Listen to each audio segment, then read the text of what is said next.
Hello guys, welcome back to my YouTube channel. ഇന്ന് നമ്മൾ പറയാൻ പോകുന്നത് ആസിഫ് അലിയുടെ 2025 പുറത്തിറങ്ങിയ ആഭ്യന്തര കുറ്റവാളി എന്ന സിനിമയുടെ കഥയാണ്. ഈ സിനിമയുടെ തീം എന്തെന്ന് വെച്ച് കഴിഞ്ഞാൽ, സ്ത്രീകൾ മാത്രമല്ല കല്യാണത്തിന് ശേഷം മാനസികമായ പീഡനം തൻ്റെ പാർട്ണറിൽ നിന്ന് നേരിടുന്നത്, പുരുഷന്മാർക്കും ഇത് ബാധകമാണ്, അവർക്കും ഇങ്ങനെയുള്ള ചില പ്രശ്നങ്ങളുണ്ട് എന്നൊക്കെ ചൂണ്ടിക്കാണിക്കുന്ന ഒരു സിനിമയാണ് ആഭ്യന്തര കുറ്റവാളി. ഇങ്ങനെയുള്ള വിഷയങ്ങളിൽ സ്ത്രീകൾക്കാണല്ലോ നിയമത്തിന് കൂടുതൽ ആനുകൂല്യം ലഭിക്കുന്നത്. എന്നിട്ടും ഒരു പുരുഷൻ തൻ്റെ സത്യസന്ധത തെളിയിക്കാൻ വേണ്ടി ചെയ്യുന്ന പ്രയത്നങ്ങളാണ് ഈ സിനിമയുടെ കഥ. സമയൊട്ടും കളയേണ്ട, നമുക്ക് സിനിമയിലേക്ക് കിടക്കാം.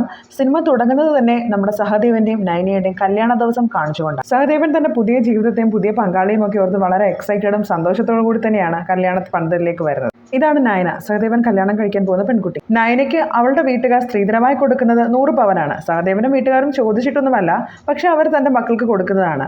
കല്യാണം കഴിഞ്ഞതിന് ശേഷം കരയോഗത്തിലെ ആളുകൾ വന്ന് 100 പവൻ കൈപ്പറ്റി എന്ന് എഴുതി ഒപ്പിട്ട് മേടിക്കുന്നുണ്ട്. ആദ്യം ഇത് എന്താണെന്ന് സഹദേവനും വീട്ടുകാർക്ക് മനസ്സിലായില്ലെങ്കിൽ പോലും അത് അവിടുത്തെ ഒരു ആചാരമായതുകൊണ്ട് തന്നെ സഹദേവൻ അത് എഴുതി ഒപ്പിട്ട് കൊടുക്കുകയാണ്. ഈ കല്യാണ മണ്ഡപത്തിൽ നിന്ന് സീൻ നേരെ പോകുന്നത് ഒരു പോലീസ് സ്റ്റേഷനിലേക്കാണ്. പോലീസ് സ്റ്റേഷനിൽ കാത്തിരിക്കുന്ന സഹദേവനെയാണ് അടുത്തായി നമ്മൾ കാണുന്നത്. നയനയും അവളുടെ വീട്ടുകാരും സഹദേവനെതിരെ കല്യാണശേഷം മാനസികമായ പീഡനം, അവളുടെ സ്വർണം തിരിച്ചു കൊടുക്കുന്നില്ല എങ്ങനെയൊക്കെ പറഞ്ഞിട്ട് പരാതി കൊടുത്തിരിക്കുകയാണ് സഹദേവന്റെ അടുത്ത്. ഇത് കൂടാതെ കേസ് ഒന്നുകൂടെ ബലമാക്കാൻ വേണ്ടിയിട്ട് നയന ഒരു ഹോസ്പിറ്റലിൽ അഡ്മിറ്റുമാണ്. പരാതി കയ്യിൽ കിട്ടുമ്പോഴാണ് സത്യത്തിൽ സഹദേവൻ ഈ കാര്യങ്ങളൊക്കെ അറിയുന്നത്. അവിടുത്തെ ഇൻസ്പെക്ടർക്ക് സഹദേവന് കാര്യങ്ങളൊന്നും മനസ്സിലായില്ല എന്ന് അറിയാവുന്നതുകൊണ്ട് തന്നെ കയ്യിലുണ്ടായിരുന്ന പരാതിയുടെ ഒരു കോപ്പി സഹദേവന്റെ കൊടുക്കുന്നുണ്ട്. ഈ സമയത്ത് സഹദേവന്റെ ഫ്രണ്ട്സ് പുറത്ത് വന്നിട്ടുണ്ടായിരുന്നു. അവൻ ഈ കാര്യങ്ങളെല്ലാം അവന്റെ ഫ്രണ്ട്സിന്റെ അടുത്ത് പറയുന്നുണ്ട്. നയനയുടെ സ്വർണ്ണം നമ്മുടെ സഹദേവന്റെ ലോക്കറിലാണ് ഇരിക്കുന്നത്. പക്ഷെ ഒരിക്കലും അത് അവൻ പിടിച്ചു വാങ്ങി വെച്ചതല്ല. കല്യാണത്തിന് ശേഷം അവന്റെ ലോക്കറിൽ അത് സൂക്ഷിച്ചിരിക്കുന്നതാണ്. സഹദേവന്റെ ഫ്രണ്ട് അവൻ അറിയാവുന്ന ഒരു വക്കീലിനെ സഹദേവന് പരിചയപ്പെടുത്തി കൊടുക്കുന്നുണ്ട്. ആ വക്കീലിന്റെ നിർദ്ദേശപ്രകാരം സ്വർണ്ണമെല്ലാം നയനയുടെ പക്കൽ തന്നെയാണെന്ന് സഹദേവനോട് പോലീസിന്റെ അടുത്ത് പറയാൻ പറയുന്നു. ആ ടൈമിൽ സഹദേവനെ പോലീസ് ഇൻസ്പെക്ടർ അകത്തേക്ക് വിളിക്കുന്നു. പരാതിക്കകത്ത് 100 പവന്റെ കൂടെ ഒരു 2000 രൂപയുടെ കണക്കും കൂടി വെച്ചിട്ടുണ്ടായിരുന്നു. കൂടാതെ അത് കൈപ്പറ്റി ഒപ്പിട്ട ആ ഒരു രസീതും ഇവർ കൂടെ വെച്ചിട്ടുണ്ടായിരുന്നു. അപ്പോൾ സഹദേവൻ നമ്മുടെ ഇൻസ്പെക്ടറിന്റെ അടുത്ത് കാര്യങ്ങളൊക്കെ പറയുകയാണ്. കല്യാണത്തിന് ശേഷം അവരെല്ലാം അവന്റെ കയ്യിൽ നിന്ന് അത് ഒപ്പിട്ട് വാങ്ങിയത്, അതുകൂടാതെ വീട്ടിൽ വന്നതിന് ശേഷം നയന ഓരോ ആളുകളും അവളുടെ വായിൽ പഴം വെച്ച് കൊടുക്കുമ്പോൾ ഓരോരുത്തർക്കും 100 രൂപ കൊടുത്തിരുന്നു. അങ്ങനെ ഒരു 20 പേർക്ക് കൊടുത്തതാണ് 2000 രൂപയായിട്ട് അവർ ഈ കൂട്ടത്തിൽ എഴുതിയിരിക്കുന്നത്. സോ ആ 2000 രൂപ സഹിതം വേണം സഹദേവൻ ഇവർക്ക് തിരിച്ചു കൊടുക്കുക. സഹദേവൻ ഇവരുടെ ഓരോ ആചാരങ്ങളൊക്കെ കണ്ട് ഇങ്ങനെ അന്തം വിട്ടിരിപ്പുണ്ട്. അന്ന് രാത്രിയിലാണ് സഹദേവന്റെ അമ്മ തൈരില്ല എന്നുള്ള വിഷമത്തിൽ സഹദേവനെ വിളിക്കുന്നത്. എടാ, ഒഴിക്കാൻ തൈരില്ല, നീ ആരോടെങ്കിലും പറഞ്ഞ് 3-4 പാക്കറ്റ് തൈര് മേടിച്ചുകൊണ്ട് വരാനായി പറയുന്നു. സഹദേവൻ ഉടനെ തന്നെ തന്റെ ഫ്രണ്ടിനെ വിളിച്ചിട്ട് പറയും, എടാ തൈര് മേടിക്കണേ എന്ന് പറയും. അപ്പോൾ ഫ്രണ്ട് ആരെയോ കൊണ്ടുവിടാൻ വേണ്ടി ബസ് സ്റ്റോപ്പിൽ വന്നിരിക്കുകയായിരുന്നു. ആ ടൈമിൽ സഹദേവൻ സ്പീക്കറിലിട്ടാണ് സംസാരിക്കുന്നത്. സോ അവൻ തൈര് എന്ന് പറഞ്ഞിട്ട് ഒറ എന്ന് പറയുന്നത് മാത്രമേ നമ്മുടെ ഫ്രണ്ട് കേൾക്കുന്നുള്ളൂ. അപ്പോൾ ഒറ മേടിച്ചിട്ട് വരണം എന്ന് പറയുമ്പോൾ ഫ്രണ്ട് വിചാരിക്കുന്നത് ഇയാൾ കോണ്ടം മേടിച്ചിട്ട് വരാനാണ് ഉദ്ദേശിക്കുന്നതെന്നാണ്. ഇവനെന്താ ഇങ്ങനെയൊക്കെ വിളിച്ച് പറയുന്നതെന്ന് ഫ്രണ്ട് വിചാരിക്കുന്നുണ്ടെങ്കിൽ പോലും കൂട്ടുകാരൻ പറഞ്ഞതല്ലേ, ഫസ്റ്റ് നൈറ്റ് അല്ലേ, സോ എന്തായാലും അത് മേടിച്ചുകൊണ്ട് പോകാമെന്ന് കരുതി സാധനങ്ങളൊക്കെ ആയിട്ട് സഹദേവന്റെ വീട്ടിലേക്ക് ചെല്ലുകയാണ്. കൂട്ടുകാരൻ പൊതിയുമൊക്കെ റൂമിലേക്ക് വരുമ്പോൾ സഹദേവൻ കുളിക്കുകയായിരുന്നു. അവനപ്പം എന്ത് ചെയ്യും, ആ പൊതി ഞാൻ ടേബിളിൽ വെച്ചേക്കിടാമെന്ന് ഉറക്കെ വിളിച്ച് പറഞ്ഞിട്ട് അവിടെ നിന്ന് ഇറങ്ങാൻ നിൽക്കുമ്പം നയന പാലുമായിട്ട് റൂമിലേക്ക് വരുന്നുണ്ട്. സോ അവൻ ആ പൊതി അവിടെ തന്നെ വെച്ചിട്ട് അവർക്ക് ഓൾ ദ ബെസ്റ്റ് ഒക്കെ പറഞ്ഞിട്ട് അവിടെ നിന്ന് ഇറങ്ങിപ്പോകും. ഈ ടൈമിൽ കുളിയെല്ലാം കഴിഞ്ഞ് വന്ന സഹദേവൻ നയനെ കാണുന്നു, അവളോട് സംസാരിക്കുന്നു. ഈ ടൈമിൽ അവൻ്റെ കൈ തട്ടി അവിടെ ഉണ്ടായിരുന്ന പൊതി താഴെ വീണ് അതിൽ നിന്നും കുറെ കോണ്ടം താഴെ വീഴുന്നുണ്ട്. ഇത് കണ്ടിട്ട് നയനെ ആകെ പേടിച്ചു പോകുന്നു. 1-2 3-4-5 പാക്കറ്റ് ഉണ്ട്. ഇത് കണ്ട് അവളുടെ കയ്യിലിരിക്കുന്ന പാൽ ഉൾപ്പെടുന്ന കൈ വിറയ്ക്കാൻ തുടങ്ങി. സഹദേവനും ആകെ വെപ്രാളപ്പെട്ടു പോയി.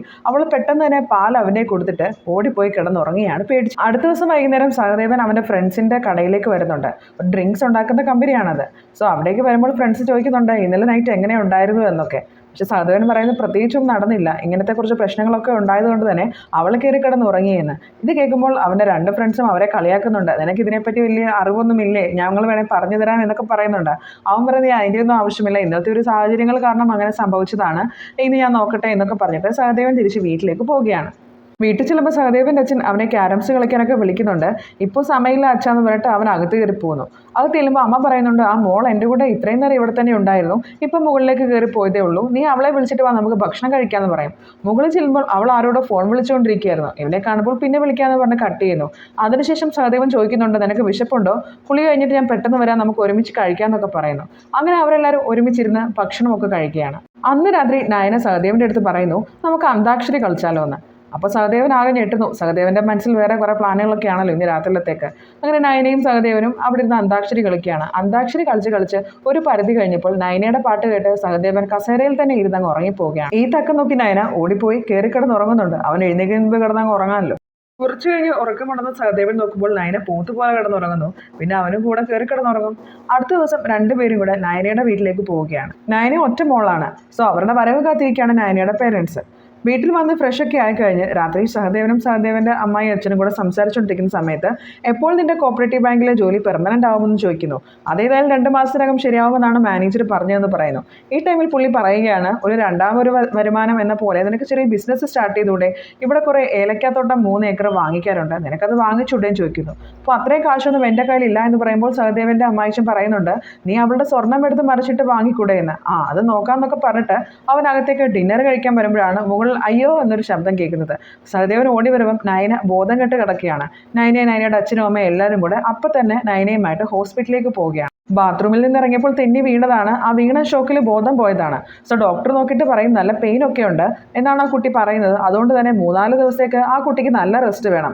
സഹദേവനോട് ഒന്നുകൂടെ നോക്കി പറയുന്നുണ്ട് നല്ല റെസ്റ്റ് ആ കുട്ടിക്ക് കൊടുക്കണമെന്ന്. സഹദേവൻ അപ്പോൾ കാര്യം മനസ്സിലാവുന്നുണ്ട്. ആരും കേട്ടില്ലല്ലോ എന്ന് നോക്കിക്കൊണ്ട് സഹദേവൻ റൂമിലേക്ക് കയറി പോകുന്നു. അടുത്ത ദിവസം തന്നെ ഫാദറിലോ പറഞ്ഞ പോലെ ആ ഏലത്തോട്ടം കാണാനായിട്ട് ചെല്ലുമ്പം ഒരുമാതിരി കുത്തപ്പിനാർ ഇരിക്കുന്ന പോലെ കുത്തനെയുള്ളൊരു സ്ഥലം. അപ്പോൾ അവിടെ അതെല്ലാം ഇടിച്ച് പറിച്ച് കൃഷി ചെയ്യാമെന്ന് പറയുന്ന ഒട്ടും ഇതല്ലാത്തതുകൊണ്ട് തന്നെ അവൻ അയാളോട് ചൂടായിട്ട് തിരിച്ചു പോവുകയാണ്.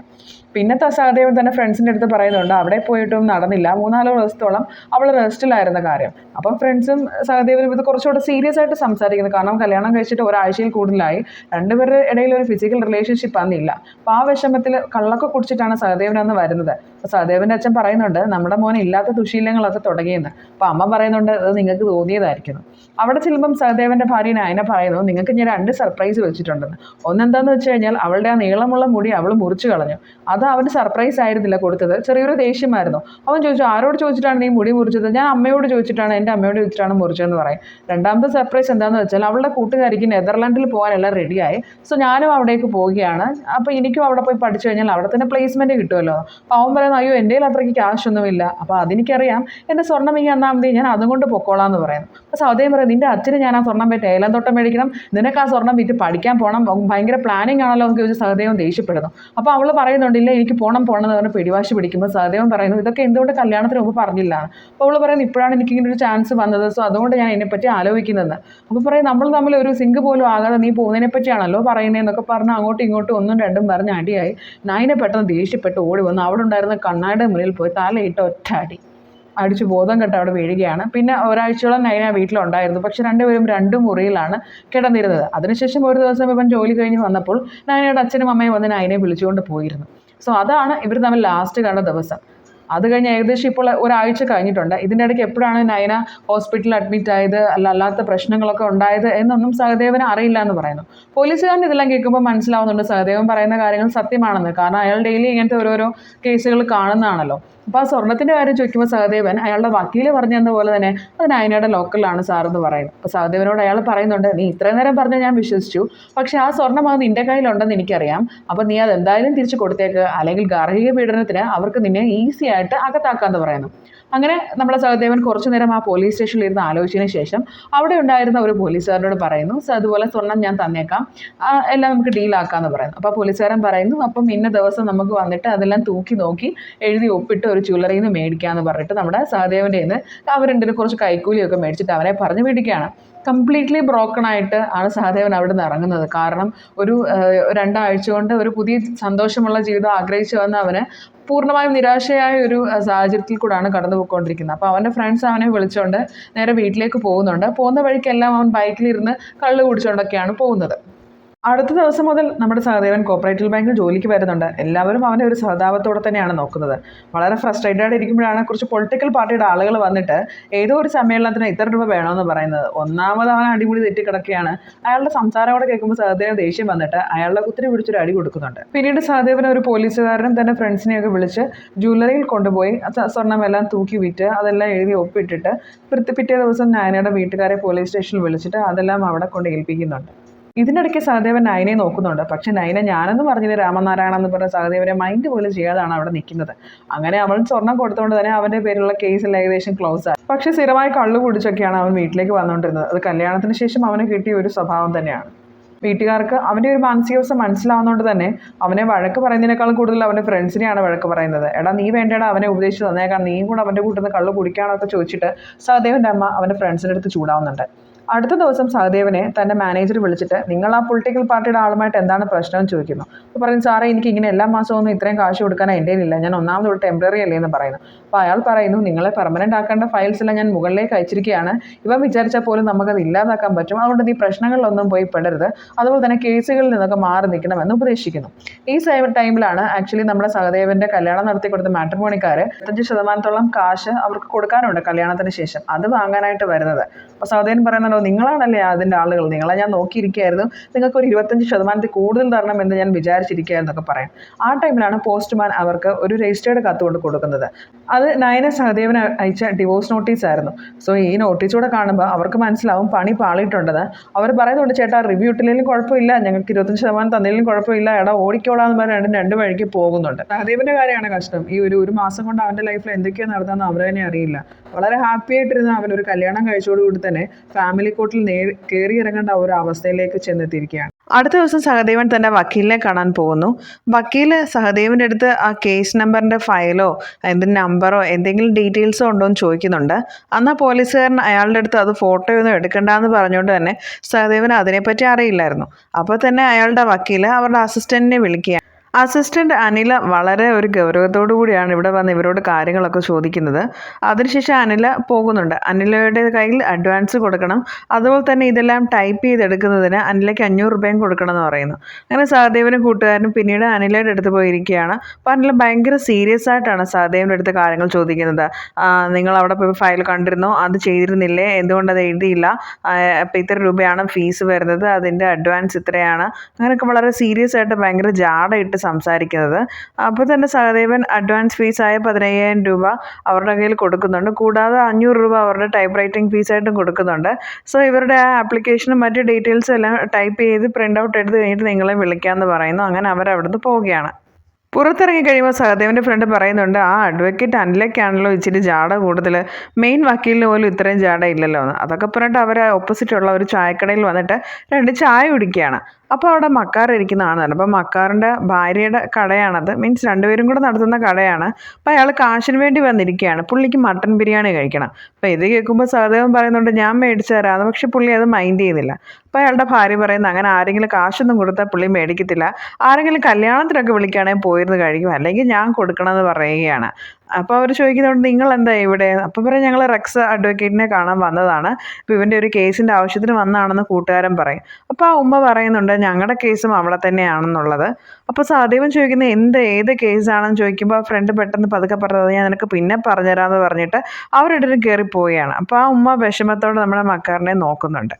പോകുന്നതിന് മുമ്പ് ചായക്കാശ് 200 രൂപയാണ് നമ്മുടെ സഹദേവൻ കൊടുക്കുന്നത്. അപ്പോൾ ഉമ്മ പറഞ്ഞു, അയ്യോ മോനെ ഇത്രയും ചില്ലറയൊന്നും എൻ്റെ കയ്യിൽ ഇല്ലെന്ന്. അപ്പോൾ അത് സാരമില്ല, ബാക്കി വെച്ചോ, ഞാൻ ഇനി ഇടയ്ക്ക് ഇവിടെ വരണ്ടല്ലേ എന്ന് പറയുന്നുണ്ട്. അപ്പോൾ ആക്ച്വലി ആ 200 രൂപ കൊടുത്തത് നമുക്ക് മക്കാറിന് ഒരു മട്ടൻ ബിരിയാണി മേടിച്ച് കഴിച്ചോട്ടെ എന്നുള്ള രീതിയിൽ തന്നെയാണ് അത് കൊടുത്തത്.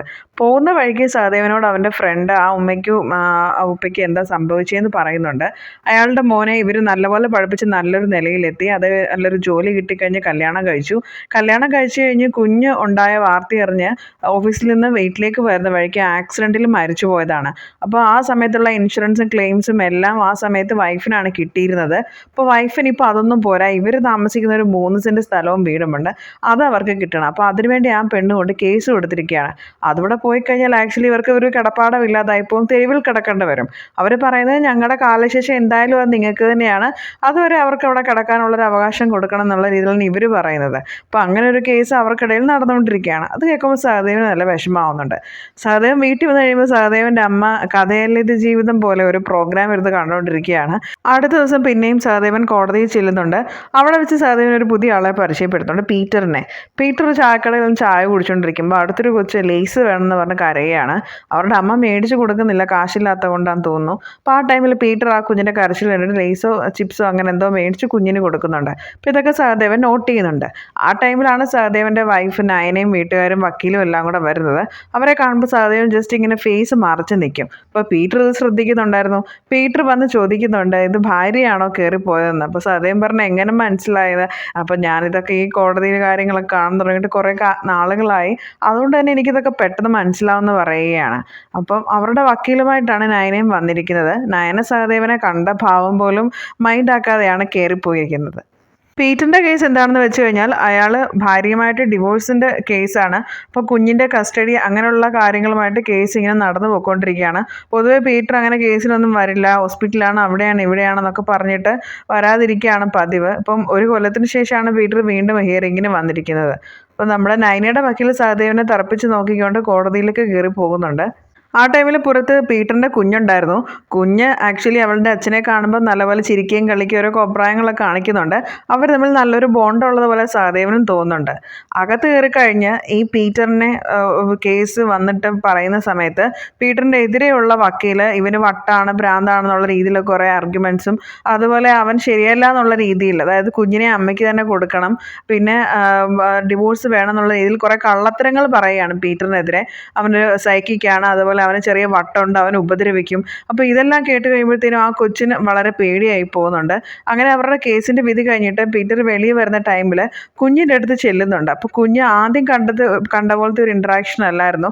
വളരെ പേടിച്ച് കരയാൻ തുടങ്ങും. എനിക്ക് അമ്മയും മതി എന്നും പറഞ്ഞ് കരയുന്നുണ്ട്. അപ്പോൾ അതൊക്കെ ആകുമ്പോഴത്തേനും പീറ്ററിന് ഭയങ്കര വിഷമം വരും. കാരണം ഇല്ലാത്ത കഥകളൊക്കെ കേട്ട് കുഞ്ഞ് തന്നെ വെറുക്കുന്നു എന്നുള്ള സ്റ്റേജ് ആയപ്പോൾ അവൻ ഒത്തിരി കരയുന്നുണ്ട്. അത് കഴിഞ്ഞ് സഹദേവൻ്റെ കേസാണ്. അവിടെ വിളിപ്പിക്കുകയാണ്. ഫസ്റ്റ് ഡേ ആയതുകൊണ്ട് തന്നെ പ്രത്യേകിച്ചൊന്നുമില്ല. കാര്യങ്ങളൊക്കെ ചോദിച്ച് മനസ്സിലാക്കിയതിന് ശേഷം രണ്ടുപേരെയും നേരിട്ട് കൗൺസിലിങ്ങിന് വിടുകയാണ്. ആ ടൈമിൽ പീറ്റർ പുറത്തിരുന്ന് കരയുകയായിരുന്നു. അപ്പോൾ പീറ്റർ സഹദേവനൊരു ഉപദേശം കൊടുക്കുന്നുണ്ട്. എന്തു തന്നെയായാലും ഭാര്യയും ഭർത്താവും തമ്മിലുള്ള പ്രശ്നത്തിൻ്റെ ഇടയ്ക്ക് അനുഭവിക്കുന്ന ഒരു കുഞ്ഞാണ്. അപ്പോൾ നിൻ്റെ കേസിൽ അങ്ങനെ ഒരു കുഞ്ഞില്ല. അപ്പോൾ അതിനു മുമ്പേ നിനക്ക് ഇത് പറ്റില്ല എന്നുണ്ടെങ്കിൽ നീ അത് കളയുന്നത് തന്നെയാണ് നല്ലതെന്ന് സഹദേവൻ്റെ അടുത്ത് പറയുന്നു. കൗൺസിലിങ്ങിൻ്റെ സമയത്ത് നയന പറയുന്ന പ്രശ്നങ്ങൾ എന്തൊക്കെയാണെന്ന് വെച്ചാൽ കള്ളു കുടിക്കുന്ന കാര്യം നേരത്തെ പറഞ്ഞിട്ടില്ല എന്നുള്ളതാണ്.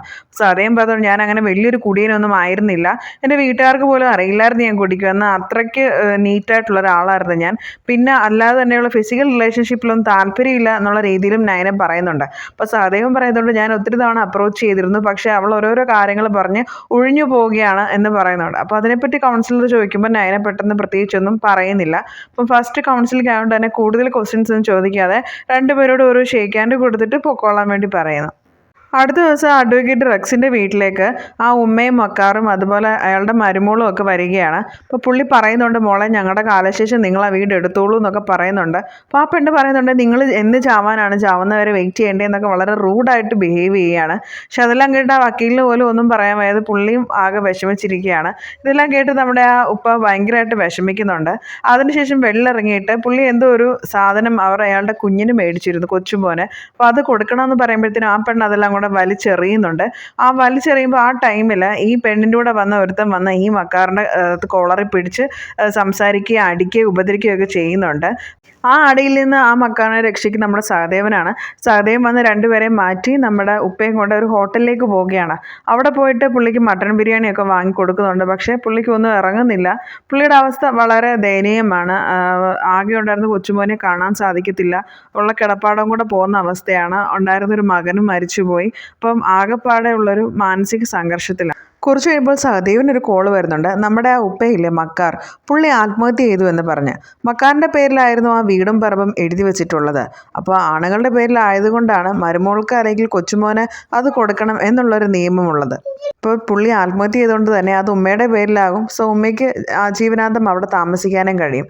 അപ്പോൾ നമ്മുടെ സഹദേവൻ ഈ കാര്യങ്ങളെല്ലാം കേൾക്കുന്നുണ്ട്. അപ്പോൾ കൊച്ചുമോനെ കൊണ്ട് അവൾ വരാൻ ചാൻസ് ഉണ്ടോ എന്ന് നാട്ടുകാർ ചോദിക്കുമ്പോൾ അതിനൊരു ചാൻസും ഇല്ലയെന്നും മറ്റുള്ളവർ പറയുന്നുണ്ട്. സഹദേവൻ്റെ ഫ്രണ്ട് അവനെ ബോഡി കാണാൻ അകത്തേക്ക് വിളിക്കുന്നുണ്ട്. പക്ഷെ അവൻ അതിന് കൂട്ടാവുന്നില്ല. അവൻ ആകെപ്പാടെ ട്രോമയിലാണ്. ഇന്നലെ കൂടെ അവൻ മട്ടൻ ബിരിയാണി മേടിച്ചു കൊടുത്ത ഉപ്പയാണ് ഇപ്പോൾ ഈ മരിച്ചു കിടക്കുന്നത്. സോ ആണുങ്ങൾക്ക് ഈ സമൂഹത്തിൽ കൽപ്പിച്ചിട്ടുള്ള നിയമത്തിൻ്റെ ഒരു സാധ്യതയില്ലായ്മ അവനെ വളരെയായിട്ട് തളർത്തുന്നുണ്ട്. അവൻ്റെ മനസ്സിൽ പെട്ടെന്ന് പീറ്ററിൻ്റെ കാര്യം ഓർമ്മ വരുന്നു, ആ മക്കാറിൻ്റെ കാര്യം ഓർമ്മ വരുന്നു. അവൻ ആകെപ്പാടെ തല പെരുക്കുന്ന പോലെ തോന്നുന്നുണ്ട്. അവന് പെട്ടെന്ന് എന്തൊരു ഹാലൂസിനേഷൻ പോലെ തോന്നിയിട്ട് ആ ഉപ്പയും പീറ്ററും ഒക്കെ അവൻ്റെ ചുറ്റും വന്ന് നിന്ന് അടുത്ത ഇര നീയാണ് ഇനി അടുത്ത ഇര എന്നവരിങ്ങനെ ചിരിച്ച് അവനോട് പറയുന്നതായിട്ട് കാണിക്കുന്നുണ്ട്. അടുത്ത ദിവസം സഹദേവൻ കോടതിയിൽ വന്നിരിക്കുകയാണ്. ഇന്ന് അവൻ്റെ കേസിൻ്റെ ഹിയറിംഗ് ഉണ്ട്. പക്ഷേ അന്ന് റസ് വക്കീൽ വന്നില്ല. വരാത്തതുകൊണ്ട് തന്നെ അനിലയാണ് വിട്ടിരിക്കുന്നത്. അനില അവിടെ നിന്ന് ചായ കുടിക്കുമ്പോൾ പുള്ളി പറയുന്നുണ്ട്, ഒരു പരിപ്പോട് കഴിച്ചാൽ ഞാൻ വേണമെങ്കിൽ കാശ് കൊടുത്തോളാം എന്നൊക്കെ പറയുമ്പോൾ അവൾ ചൂടാവുന്നു. കേസ് വാദിക്കാൻ വന്നാൽ കേസ് കയറിയിട്ട് പോകണം, അല്ലാതെ വക്കീലിന് പരിപ്പോടെ മേടിച്ചു കൊടുക്കേണ്ട കാര്യമില്ല എന്ന് പറയും. അപ്പോൾ റെക്സ് വക്കീൽ വരില്ലാന്ന് നിൽക്കുമ്പോൾ സഹദേവന് ചെറിയ ടെൻഷൻ ആവുന്നുണ്ട്. അപ്പോൾ അവൾ ചോദിക്കുന്നുണ്ട്, എന്താ എന്നെ കണ്ട വക്കീലാന്ന് തോന്നില്ലേ എന്നൊക്കെ ചോദിക്കുന്നുണ്ട്. അങ്ങനെ അനില അകത്തേക്ക് കയറി വരുമ്പോഴാണ് അവളുടെ ഒരു ഫ്രണ്ടിനെ കാണുന്നത്. അപ്പോൾ ഇന്ന് റെക്സ് വക്കീൽ വരില്ലേന്ന് ചോദിക്കുമ്പം ഇന്ന് വിശ്വനാഥ് സാർ ലീവാണല്ലോ, അതുകൊണ്ട് എന്നെയാണ് വിട്ടിരിക്കുന്നത് പറയും. ആ ടൈമിലാണ് വിശ്വനാഥ് സാറിൻ്റെ എൻട്രി. അയാളെന്ന് പറഞ്ഞ ഒരു പുലിയാണ് നമ്മുടെ കോടതിയിലെ. അപ്പോൾ പുള്ളി വരില്ല എന്നുള്ള കോൺഫിഡൻസിലാണ് അനിൽ അപ്പീർ ചെയ്യാനായിട്ടിരുന്നത്. അപ്പോൾ പുള്ളി വരുന്ന കണ്ടപ്പോൾ അവൾ ആകെപ്പാടെ പേടിച്ചു പോയി. അവൾ എന്താ ചെയ്യേണ്ടതെന്നുള്ളൊരു വെപ്രാളത്തിൽ ഇരിക്കുമ്പോൾ തന്നെ ഇവരുടെ കേസ് അകത്ത് വിളിക്കുന്നുണ്ട്. അപ്പോൾ അവൾ എന്തായാലും അകത്ത് പോയാലേ സാധിക്കുള്ളൂ. അകത്ത് കേസിൻ്റെ ഹിയറിംഗ് തുടങ്ങുന്ന ടൈമിൽ വിശ്വനാഥ് സാർ അനിലിൻ്റെ അടുത്ത് പറയുന്നുണ്ട്, നീ വാദിച്ചവനെ രക്ഷപ്പെടുത്തിയില്ലെങ്കിലും തൂക്കുകയറൊന്നും മേടിച്ച് കൊടുക്കരുതെന്ന്. കാരണം പുള്ളിക്കറിയാം അനിലയുടെ ഒരു പെർഫോമൻസ്. അവൾ ആകെപ്പാടെ പേടിച്ച് നിൽപ്പാണ്. വിശ്വനാഥ് പറയുന്നത് നയനയുടെ വക്കീലാണല്ലോ, അപ്പോൾ അയാൾ ഒരു കംപ്ലീറ്റ് ആൽക്കഹോളിക്കാണ്. അതുപോലെ തന്നെ 10 ദിവസത്തോളമേ ഇവർ ഒരുമിച്ച് താമസമുള്ളെങ്കിലും ആ സമയത്ത് ഇവളെ ഫിസിക്കലായിട്ടും മെൻ്റലായിട്ടും ഒത്തിരി പീഡിപ്പിച്ചിട്ടുണ്ട്, പട്ടിണി കിടത്തിയിട്ടുണ്ട്. ഇതെല്ലാം ഇട്ടെറിഞ്ഞ് വീട്ടിൽ പോയിട്ട് ഒന്ന് അന്വേഷിച്ചിട്ട് പോലുമില്ല എന്നൊക്കെ കുറേ തെറ്റായ കാര്യങ്ങൾ വിശ്വനാഥ് സാറ് പറയുകയാണ്. അപ്പോൾ സഹദേവൻ പറയുന്നുണ്ട് അനിലിൻ്റെ അടുത്ത് പറ എന്തെങ്കിലും പറ എന്ന്. അവളിങ്ങനെ സ്റ്റക്കായിരിക്കുകയാണ്. അപ്പോൾ സഹദേവൻ തന്നെ കയറി ഒബ്ജക്ഷൻ യുവർ ഓണർ എന്ന് പറയുന്നു. അപ്പം ജഡ്ജി ചോദിക്കുന്നുണ്ട് എന്താ നിങ്ങളുടെ വക്കീൽ പറയില്ലേ എന്ന്. പക്ഷേ എൻ്റെ വക്കീലൊന്നും പറയുമെന്ന് തോന്നില്ല എന്ന് സഹദേവൻ പറയുമ്പം ജഡ്ജി പറയുന്നാൽ നിങ്ങൾ തന്നെ നിങ്ങളുടെ കാര്യങ്ങൾ എന്താണെന്ന് വെച്ച് പറയാൻ. അപ്പം സഹദേവൻ പറയുന്നുണ്ട് ഞാൻ ഒരു ആൽക്കഹോളിക്കൊന്നുമല്ല, കൂടാതെ ഞങ്ങൾ ആകെ 10 ദിവസമാണ് ഒരുമിച്ച് ജീവിച്ചിട്ടുള്ളത്. ഞാൻ അവളെ ഒരു തരത്തിലും പീഡിപ്പിച്ചിട്ടില്ല. 10 ദിവസം കഴിഞ്ഞ് ഇവൾ എന്നോട് പോലും പറയാതെയാണ് വീട്ടിൽ നിന്ന് ഇറങ്ങിപ്പോയത്. അതുമാത്രമല്ല ഇവരുടെ വക്കീലിൻ്റെ ഭാഗത്തുനിന്ന് ഒരു നോട്ടീസ് ഉണ്ടായിരുന്നു, ഇവളോട് ബന്ധപ്പെടാനോ പബ്ലിക്കായിട്ടുള്ള പ്ലേസിൽ വെച്ച് കണ്ടുമുട്ടാനോ പാടില്ല എന്നുള്ളത്. അപ്പോൾ അത് നിയമത്തിന് എതിരാവുന്നത് കൊണ്ട് മാത്രമാണ് ഞാൻ പിന്നീട് ഇവളെ കോൺടാക്ട് ചെയ്യാൻ ശ്രമിക്കാഞ്ഞത്. സഹദേവൻ പിന്നീട് ഇവിടുത്തെ നിയമങ്ങളെ പറ്റിയാണ് പറയുന്നത്. പെൺകുട്ടികൾക്ക് സംരക്ഷണം കിട്ടണം, അവർക്ക് അപകടങ്ങൾ ഉണ്ടാവരുത് എന്ന് പറഞ്ഞുണ്ടാക്കുന്ന ഈ നിയമങ്ങളെല്ലാം ആണുങ്ങളെ ക്രൂശിക്കണം എന്നുള്ള തരത്തിലേക്കാണ് മാറിപ്പോകുന്നത്. എല്ലാ ആണുങ്ങളും നല്ലവരാണെന്ന് ഞാൻ പറയുന്നില്ല, അതുപോലെ തന്നെ എല്ലാ പെണ്ണുങ്ങളും നല്ലവരാണോ എന്നില്ലല്ലോ. സഹദേവൻ പീറ്ററിൻ്റെ കാര്യം അതുപോലെ തന്നെ മക്കാറിൻ്റെ കാര്യം എല്ലാം പറയുന്നുണ്ട്. സ്വന്തം അച്ഛൻ ഒരു മാനസിക രോഗിയും തല്ലുകൊള്ളിയുമാണെന്ന് പറഞ്ഞ് സ്വന്തം മകളെ അയാളിൽ നിന്ന് അകറ്റുക, അതുപോലെ തന്നെ സ്വന്തം കിടപ്പാടത്തിൽ നിന്ന് ഇറങ്ങിപ്പോകേണ്ട ആ ഉപ്പയുടെ അവസ്ഥയും എല്ലാം സഹദേവൻ പറയുന്നുണ്ട്. ഇതൊക്കെ ഒരു പെണ്ണിനെ രക്ഷിക്കാൻ വേണ്ടി ആണിനെ ശപിക്കുന്ന ഒരു നിയമമായി മാറുകയാണ് എന്നൊക്കെ സഹദേവൻ പറയുകയാണ്. ഇതെല്ലാം കേൾക്കുമ്പോൾ ആക്ച്വലി നമ്മുടെ വിശ്വനാഥൻ സാറിന് പോലും പ്രത്യേകിച്ച് പറയാൻ മറുപടികളൊന്നും ഇല്ലാത്ത അവസ്ഥയായി പോകുന്നുണ്ട്. അപ്പോൾ ജഡ്ജി ചോദിക്കുന്നുണ്ട് എന്താണ് സഹദേവൻ്റെ ജോലി എന്ന്. അപ്പോൾ പറയുന്നത് കോപ്പറേറ്റീവ് ബാങ്കിലെ എംപ്ലോയി ആണ്. അപ്പം ജഡ്ജി പറയുന്നത് നിങ്ങൾക്ക് എന്തായാലും ഒരു വക്കീലാവാൻ നല്ലൊരു ഇതുകൊണ്ട് LLB നോക്കുന്നത് നല്ലതായിരിക്കും എന്ന് സഹദേവനെ പ്രശംസിക്കുകയാണ്. അതിനുശേഷം രണ്ടുപേരെയും വീണ്ടും കൗൺസിലിങ്ങിന് വിടുകയാണ്. കൗൺസിലിങ്ങിന് പോയി കോടതിയിൽ നിറങ്ങിക്കഴിയുമ്പോൾ ആളുകളൊക്കെ വന്ന് നമ്മുടെ സഹദേവനെ അപ്രിഷ്യേറ്റ് ചെയ്യുന്നുണ്ട്. ആ വിശ്വനാഥൻ സാറിൻ്റെ വായാണ് നമ്മുടെ സഹദേവനെ അടച്ചിരിക്കുന്നത്. പിന്നീട് നയന വന്ന് പറയുന്നത് നിങ്ങളെ അകത്തേക്ക് കൗൺസിലിങ്ങിന് വിളിക്കുന്നു. നയനയുടെ കൗൺസിലിംഗ് കഴിഞ്ഞിരുന്നു. ഒരു പരിചയമില്ലാത്ത രീതിയിലാണ് നയന സഹദേവൻ്റെ അടുത്ത് പെരുമാറുന്നത്. അവൻ അതിൽ നല്ല വിഷമവുമുണ്ട്. അപ്പോൾ കൗൺസിലിംഗ് ടൈമിൽ സഹദേവനോട് ആ കൗൺസിലർ പറയുന്നുണ്ട് നിങ്ങളാണല്ലോ ഇന്നത്തെ ഹീറോ എന്നാണല്ലോ കോർട്ടിലെ വർത്തമാനം എന്ന്. അപ്പോൾ പുള്ളി പറയുന്നുണ്ട് അങ്ങനെയൊന്നുമില്ല, എൻ്റെ അവസ്ഥ ഞാനല്ലെങ്കിൽ ആരെങ്കിലും ഒന്ന് പറയണ്ടേന്ന്. ആ സമയത്ത് കൗൺസിലർ ചോദിക്കുന്നുണ്ട് നയനയ്ക്ക് എന്തെങ്കിലും കമ്മിറ്റ്മെൻറ്റ്സോ ബോയ് ഫ്രണ്ട്സോ ഉള്ള കാര്യം നിങ്ങൾക്ക് അറിയാമോ എന്ന്. അപ്പോൾ സഹദേവൻ പറയുന്നത് അങ്ങനെ ഒന്നും ഉള്ളതായിട്ട് എനിക്ക് അറിയില്ല. അപ്പോൾ കൗൺസിലർ ചോദിക്കുന്നുണ്ട് ഇപ്പോഴും നിങ്ങൾക്ക് ആ നയനയോട് ഉള്ളിലൊരു ഇഷ്ടമുണ്ടല്ലേ എന്ന്. അപ്പോൾ സഹദേവൻ പറയുന്നത് എൻ്റെ വളരെ കൊച്ചൊരു ലോകമായിരുന്നു, എൻ്റെ പേരൻസും എൻ്റെ ഫ്രണ്ട്സും മാത്രം. അവിടേക്ക് വന്നൊരു പുതിയ ആളാണ് നയന, അപ്പോൾ അവളെ എനിക്ക് അത്രയ്ക്ക് കാര്യമായിരുന്നു എന്ന രീതിയിൽ സഹദേവൻ പറയുന്നു. അപ്പോൾ എന്തുകൊണ്ടാണ് അങ്ങനെ ഒരു സംശയം തോന്നാൻ കാര്യം എന്ന് കൗൺസിലറുടെ അടുത്ത് സഹദേവൻ ചോദിക്കുന്നു. അപ്പോൾ പറയുന്നത് അത് മാത്രമല്ല 10 ദിവസം നിങ്ങൾ ഒരുമിച്ച് ജീവിച്ചിട്ട് നിങ്ങൾക്ക് ഒരു ഫിസിക്കൽ അപ്രോച്ചിന് ചെല്ലുമ്പോൾ അവൾ ഒരു റിജക്ഷൻ ആയിരുന്നല്ലോ കാണിച്ചിരുന്നത്. മാത്രമല്ല പല ചോദ്യങ്ങൾക്കും നയനയ്ക്ക് പറയാനായിട്ട് ഉത്തരമില്ല. അപ്പോൾ ഇതൊക്കെ കാണിക്കുമ്പോൾ വേറെ ആരോടോ കമ്മിറ്റഡ് ആണെന്ന് തോന്നുന്നു എന്ന് പറയുന്നു. സോ അതെല്ലാം കഴിഞ്ഞിട്ട് നെക്സ്റ്റ് കൗൺസിലിൽ നമുക്കത് നോക്കാം, കൺഫേം ചെയ്യാം എന്ന് പറയുന്നു. പിന്നീട് സഹദേവൻ ദേഷ്യം പിടിച്ച് നമ്മുടെ വക്കീൽ ഓഫീസിലേക്ക് വരികയാണ് റെക്സിനെ കാണാൻ. അപ്പോൾ റെക്സിൻ്റെ അടുത്ത് ചോദിക്കുന്നത് നിങ്ങൾ ഒരുമാതിരി വൃത്തികെട്ട പരിപാടി കാണിക്കരുത്, എന്നെപ്പറ്റിയ വിശ്വനാഥൻ സാർ എന്തൊക്കെയാണ് പറഞ്ഞത്, അതിനൊന്ന് എതിർത്ത് പറയാൻ പോലും ആ വക്കീലിനെ കൊണ്ട് കൊള്ളില്ലായിരുന്നു എന്നൊക്കെ പറയുന്നു. അപ്പോൾ നമ്മുടെ റെക്സ് പറയുന്നുണ്ട് വിശ്വനാഥൻ ഇന്ന് അപ്പിയർ ചെയ്യില്ല എന്നുള്ളൊരു വിശ്വാസത്തിലാണ് ഞാൻ എൻ്റെ ജൂനിയറിനെ വിട്ടത്, അയാൾ ഇങ്ങനൊരു ചതി കാണിക്കുമെന്ന് ഞാനും വിചാരിച്ചില്ല എന്ന് പറയുന്നുണ്ട്. സോ ഇവളെപ്പറ്റി പറയുന്ന കാര്യങ്ങളെല്ലാം ഇവൾ വെളിയിലിരുന്ന് കേട്ടോണ്ടിരിക്കുകയാണ്. ആദ്യം വലിയ ജാടയൊക്കെ കാണിച്ച് ഞാൻ വലിയ വക്കീലാണെന്നുള്ള ഷോയൊക്കെ ഇട്ടിട്ട് അവസാനം ഒരു 0 ലെവലിലേക്ക് എത്തിക്കഴിഞ്ഞപ്പോൾ അവൾക്കത് വളരെ ഷെയിംഫുള്ളായ.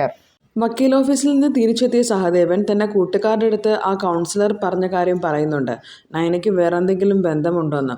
ഇത് കേൾക്കുമ്പോൾ അവരുടെ ഫ്രണ്ട്സും പറയുന്നുണ്ട് അങ്ങനെയാണെങ്കിൽ നമ്മൾക്കത് നാട്ടിൽ പോയി എങ്ങനെയെങ്കിലും അന്വേഷിച്ച് കണ്ടുപിടിക്കാം, നീ അവളുടെ റൂമിൽ പോയി അവളുടെ ബാഗൊക്കെ ചെക്ക് ചെയ്യാൻ പറയുന്നു. അതിനുശേഷം സഹദേവൻ തന്നെ വീട്ടിൽ വന്നിട്ട് നയനയുടെ ഒരു ബാഗും കുറച്ച് ബുക്സും ഒക്കെ അവിടെ ഉണ്ടായിരുന്നു, അതെല്ലാം എടുത്ത് തപ്പിപ്പറക്കുകയാണ്. അങ്ങനെ തപ്പുന്ന കൂട്ടത്തിൽ സഹദേവന് ഒരു പെൻഡ്രൈവ് കിട്ടുന്നുണ്ട്. പിന്നെ കൂടാതെ ഒരു ഹോസ്റ്റലിൻ്റെ ബില്ലും കിട്ടുന്നുണ്ട്. ആ ബില്ല് പോക്കറ്റിൽ സൂക്ഷിക്കുന്നു. അതിനുശേഷം ആ പെൻഡ്രൈവ് ലാപ്ടോപ്പിൽ കണക്ട് ചെയ്ത് നോക്കുമ്പോൾ ഒരു ചെറുക്കൻ്റെ കൂടെ ഉള്ളൊരു ഫോട്ടോ അയാൾക്ക് കുറച്ച് സംശയാസ്പദമായിട്ട് ഫീൽ ചെയ്യും. അടുത്ത ദിവസം ജോലിക്ക് വന്ന സഹദേവന് 8ന്റെ പണിയായിരുന്നു അവിടെ കാത്തിരുന്നത്. സഹദേവൻ ഒരിടയ്ക്ക് ഒരു പൊളിറ്റിക്കൽ പാർട്ടിയിലെ ആളെ അടിച്ചിരുന്നില്ലേ, അയാളാണ് അവിടെ പുതിയ സെക്രട്ടറി ആയിട്ട് വന്നിരിക്കുന്നത്. അപ്പോൾ സഹദേവൻ ഒരു 2 ആഴ്ചയായിട്ട് ഓഫീസിൽ വരാത്തതുകൊണ്ട് തന്നെ അവിടുത്തെ മാനേജറിനെയൊക്കെ അയാൾ ലീവിൽ നിർബന്ധിപ്പിച്ച് വിട്ടിരിക്കുകയാണ്. ഫുൾ ഭരണം ആ സെക്രട്ടറിയാണ്. അപ്പോൾ സെക്രട്ടറി പറയുന്നുണ്ട് നിൻ്റെ പേരിൽ 3 കേസുണ്ട്, അങ്ങനെ കുറേ എക്സ്ക്യൂസസ് പറയുന്നു.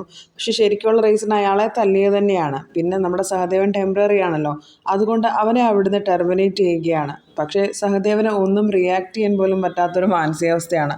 ഇതിലും വലിയ കാര്യങ്ങൾ ഡെയിലി നേരിടുന്നതുകൊണ്ട് തന്നെ അവൻ കൂടുതൽ തർക്കിക്കാനൊന്നും നിന്നില്ല. ആ ലെറ്ററും എടുത്തുകൊണ്ട് അവിടെ നിന്ന് പോകും. വീട്ടുകാരുടെ അടുത്തൊന്നും ഈ കാര്യങ്ങൾ സഹദേവൻ ഇപ്പോൾ പറയുന്നില്ല. വീട്ടിൽ ചെന്നതിന് ശേഷം അമ്മയും അച്ഛനും മൊത്തം ഒരു അമ്പലത്തിൽ പോകുന്നുണ്ട്. അമ്മ അമ്പലത്തിലുള്ള എല്ലാ വഴിപാടുകളും പൂജയും സഹദേവൻ്റെ പേരിൽ നടത്തുന്നുണ്ട്. ആ ടൈമിലാണ് അവിടെ ഒരു സർപ്പം തുള്ളലിൻ്റെ കളം വരച്ചിരിക്കുന്നത് കണ്ടത്. അപ്പോൾ അവിടെ ചെല്ലുമ്പോൾ സഹദേവൻ നോക്കുമ്പം നമ്മുടെ വക്കീൽ അനിൽ അവിടെ വിളക്കൊക്കെ കത്തിച്ചിരിക്കുന്നു. സഹദേവൻ പെട്ടെന്ന് നോക്കും വക്കീലെ എന്ന് വിളിക്കുമ്പോൾ അവർ പേടിച്ചു പോകും. കഴിഞ്ഞ ദിവസം കോടതിയിൽ പെർഫോം ചെയ്യാത്തതിൻ്റെ പേരിൽ ഇയാളിനി വല്ല പ്രശ്നം ഉണ്ടാക്കുകയും ചെയ്തിട്ട് അയാളുടെ അടുത്ത് പറയുന്നുണ്ട് ഇവിടെ പ്രശ്നമൊന്നും ഉണ്ടാക്കരുതേ എന്ന് പറഞ്ഞിട്ട് പോകുന്നു. അതിനുശേഷം അനിൽ നമ്മുടെ സഹദേവൻ്റെ അടുത്ത് പറയുന്നുണ്ട് എനിക്ക് ജൂനിയറായിട്ട് വർക്ക് ചെയ്യുന്നതുകൊണ്ട് കറണ്ട് ബിൽ അടയ്ക്കാനുള്ള കാശ് പോലും കിട്ടുന്നില്ല, അതുകൊണ്ട് ഞാൻ ഇതുപോലെ സർപ്പത്തുള്ളിലൊക്കെ പോകുന്നുണ്ടെന്ന് പറയും. അതിനുശേഷം നമ്മുടെ സഹദേവൻ്റെ ഫ്രണ്ട്സ് നയനയുടെ നാട്ടിൽ പോയിട്ട് അവളെപ്പറ്റി അവരുടെ വീട്ടുകാരെയൊക്കെ പറ്റി അന്വേഷിക്കുന്നു. അനിലയും സഹദേവൻ്റെ കൂടെ തന്നെ പോയിട്ട് അവളുടെ ഹോസ്റ്റലിൻ്റെ ഒരു റെസിപ്റ്റ് കിട്ടിയിരുന്നല്ലോ, അവിടെ പോയൊക്കെ അന്വേഷിക്കാനായിട്ട് ശ്രമിക്കുന്നുണ്ട്. അങ്ങനെ ഹോസ്റ്റലിൽ അന്വേഷിക്കുന്ന സമയത്ത് അവർക്കാർക്കും ആ ബോയ് ഫ്രണ്ടിനെ കണ്ടൊന്നും മനസ്സിലാവുന്നില്ല. പിന്നെ അവർ പറയുന്നുണ്ട് അവർക്കൊരു ബെസ്റ്റ് ഫ്രണ്ട് ഉണ്ട്, അവളുടെ അടുത്ത് പോയി കഴിഞ്ഞാൽ ചിലപ്പോൾ കുറച്ചുകൂടെ കാര്യങ്ങൾ അറിയാമെന്ന്. സോ അങ്ങനെ അവർ ലൈബ്രറിയിലൊക്കെ പോയിട്ട് ആ ബെസ്റ്റ് ഫ്രണ്ടിൻ്റെ അഡ്രസ്സ് എടുത്തിട്ട് നേരെ അവളെ കാണാൻ. അതിനുശേഷം അനിലയും നമ്മുടെ സഹദേവനും ആ ഫ്രണ്ടിൻ്റെ വീട്ടിലേക്ക് വരികയാണ്. അനിലയും മാത്രം കാണുമ്പോൾ ആ ഫ്രണ്ടിന് ആരാന്ന് മനസ്സിലാവില്ല, സഹദേവനെ കൂടെ കാണുമ്പോൾ മനസ്സിലാവുന്നുണ്ട്. അപ്പോൾ ആ ഫ്രണ്ട് ചോദിക്കുന്നുണ്ട് ഭാര്യയുടെ കാമുകനെ തപ്പി ഇറങ്ങിയതാണല്ലേ എന്ന്. നിങ്ങൾ കുറച്ച് എന്നെ അന്വേഷിച്ച് വരുമെന്ന് ഞാൻ പ്രതീക്ഷിച്ചിരുന്നു, പക്ഷേ ഇത്ര നേരത്തെ എത്തുമെന്ന് ഞാൻ പ്രതീക്ഷിച്ചില്ല എന്നൊക്കെ പറയുന്നുണ്ട്. അപ്പോൾ നയനെപ്പറ്റി ആ പെൺകുട്ടി പറയുകയാണ്. അതിനു മുമ്പ് അവൾ അവളെപ്പറ്റി പറയുകയാണ്. അവൾ കൊച്ചിലെ തൊട്ടേനെ അമ്മയും അച്ഛനും തമ്മിലുള്ള വഴക്കുകളൊക്കെ കണ്ടാണ് വളർന്നത്. അമ്മയെ നല്ലപോലെ ഉപദ്രവിക്കുമായിരുന്നു. അങ്ങനെ കണ്ട് വളർന്നുകൊണ്ട് തന്നെ ആണെന്ന വർഗത്തിനോട് എനിക്കൊരു കലിപ്പായിരുന്നു. അതുകൂടാതെ എൻ്റെ അച്ഛൻ എനിക്ക് തന്ന സമ്മാനമാണ് ഇതെന്ന് പറഞ്ഞിട്ട് അവളുടെ ഒരു സൈഡ് കാണിക്കുകയാണ്. അവൾക്കൊരു കൈയില്ല. പിന്നെ പറയുന്നത് നയനയുടെ കഥ നയന കോടതിയിൽ നിന്ന് പറയുന്നതായിട്ടാണ് കാണിക്കുന്നത്. നയന പറയുന്നു കൊച്ചിലെ അവൾക്ക് അവളുടെ സാറിൽ നിന്ന് ഇതുപോലെ ഒരു ഫിസിക്കൽ ഹരാസ്മെൻ്റ് ഒക്കെ നേരിട്ട് വന്നുകൊണ്ട് അവൾക്ക് ആണുങ്ങളെ കാണുമ്പോൾ ഭയങ്കര പേടിയും അതുപോലെ തന്നെ വെറുപ്പുമായിരുന്നു. അങ്ങനെയുള്ള രണ്ടുപേരും ഒരുമിച്ച് ഒരു കോളേജിൽ വന്നതിന് ശേഷം അവർ വളരെ അടുത്ത സുഹൃത്തുക്കളായി അങ്ങോട്ടും ഇങ്ങോട്ടും എല്ലാ കാര്യത്തിനും ഒരുമിച്ചായിരുന്നു. ഒരു റൂമിലായിരുന്നു അവരുടെ താമസം. അങ്ങനെ ഇരിക്കുകയാണ് കോളേജിൽ ലാസ്റ്റ് ഇയർ ആയപ്പം UK പ്ലേസ്മെൻറ്റോടുകൂടി ജോലി എന്നുള്ള ഒരു രീതിയിലേക്ക് അവർ ചിന്തിച്ചു തുടങ്ങിയതും അതിനുവേണ്ടി പ്ലാൻ ചെയ്തതും. സോ അതിന് കാശ് വേണമായിരുന്നു. അതിന് ഒരു കല്യാണം നടത്തി എങ്ങനെയെങ്കിലും ആ സ്വർണ്ണം അടിച്ചെടുത്ത് പോവുക എന്നുള്ളതായിരുന്നു ഇവരുടെ ഉദ്ദേശം എന്ന് പറയുന്നത്. ഇതെല്ലാം കേട്ട് കഴിഞ്ഞ് സഹദേവനോട് ജഡ്ജി ചോദിക്കുന്നത് നിങ്ങളുടെ അഭിപ്രായം എന്താണെന്ന്. അപ്പോൾ അവൻ പറയുന്നത് ഞാൻ അവരുടെ ജീവിതത്തിൽ വേണ്ട എന്ന് അവർ തീരുമാനിച്ച പോലെ തന്നെ എൻ്റെ ജീവിതത്തിൽ ഇനി ഇവരാരും വേണ്ട, ആ 3 കേസിൽ നിന്നും എനിക്ക് മുക്തി തരണം, അതുപോലെ മ്യൂച്വൽ ഡിവോഴ്സിനുള്ള കാര്യങ്ങളെല്ലാം നീക്കാനായിട്ടുള്ള സഹായങ്ങൾ ഉണ്ടാകണമെന്ന് പറയുന്നു. അങ്ങനെ ജഗദീശൻ പറയുകയാണ് എനിക്ക് ഇതിനെപ്പറ്റി അറിയില്ലായിരുന്നു എന്നുള്ള രീതിയിൽ ജഡ്ജിയുടെ അടുത്ത് സംസാരിക്കുന്നു. അതിനുശേഷം നമ്മുടെ വിശ്വനാഥൻ വക്കീൽ ജഗദീഷ് നമ്മുടെ സഹദേവൻ്റെ അടുത്ത് പറയുന്നുണ്ട് ഞാൻ ഒരിക്കലും ഇങ്ങനൊരു കേസ് എടുക്കാൻ പാടില്ലായിരുന്നു, എനിക്കും എൻ്റെ വീട്ടിലൊരു മകനുണ്ടെന്ന് പറയുന്നു. അപ്പോൾ നമ്മുടെ സഹദേവൻ ആ സമയത്ത് പറയുന്നുണ്ട് ഒരിക്കലും പെണ്ണുങ്ങളുടെ സുരക്ഷിതത്തിന് വേണ്ടി ഉണ്ടാക്കിയ നിയമങ്ങൾ ആണുങ്ങൾക്കൊരിക്കലും ഒരു കുരുക്കാവരുത് എന്നുള്ള രീതിയിൽ അവിടെ സംസാരിക്കുന്നുണ്ട്. അതിനുശേഷം ഇതെല്ലാം കഴിഞ്ഞ് ഇവരെല്ലാം പുറത്തിറങ്ങുന്ന സമയത്താണ് അനില വന്ന് ചോദിക്കുന്നത് ഇനി എന്താണ് നിങ്ങളുടെ പ്ലാനെന്ന് ചോദിക്കുന്നു. അപ്പോൾ പറയുന്നു എവിടെയാണോ എനിക്ക് പിഴവ് പറ്റിയത് ഇനി അവിടെ നിന്ന് തന്നെ എല്ലാം റീസ്റ്റാർട്ട് ചെയ്യണം എന്ന് പറഞ്ഞിട്ട് അവളെ ഒരു നല്ല പുഞ്ചിരിയോടുകൂടി നോക്കിയിട്ട് ആ കോടതിയിൽ നിന്ന് ഇറങ്ങിപ്പോകുന്ന സഹദേവനെ കാണിച്ചുകൊണ്ടാണ് ഈ സിനിമ അവസാനിക്കുന്നത്. ഈ സിനിമയുടെ കഥ നിങ്ങൾക്ക് ഇഷ്ടപ്പെട്ടോ? എൻ്റെ അവതരണം എങ്ങനെയുണ്ടായിരുന്നു? എന്ത് അഭിപ്രായമായാലും അത് കമൻറ്റ് രൂപത്തിൽ രേഖപ്പെടുത്തുക. കൂടാതെ നിങ്ങളുടെ ഓരോ ലൈക്കും സബ്സ്ക്രൈബും എനിക്ക് വളരെ ആവശ്യമാണ്. So subscribe my channel and thanks for watching my video.